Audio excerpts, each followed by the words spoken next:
এক রাজা মাছ ধরতে যাবে সাগরে।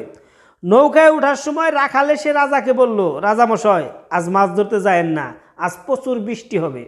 তখন রাজামশাই তার কথা না শুনে কিছু দূর যাওয়ার পর প্রচুর বৃষ্টি হলো এবং রাজা রাজপ্রাসাদে ফিরে বলল, ওই রাখালকে নিয়ে আসো। রাখালকে নিয়ে আসা হলো। তো রাজা তখন বলল ওই রাখালকে যে আজ থেকে তুমি আমার আবহাওয়া অধিদপ্তরের প্রধান অফিসার। তখন এই কথা শুনে তো রাখাল অবাক, রাজামশাই আমি তো এইসব সম্বন্ধে কিচ্ছুই জানি না।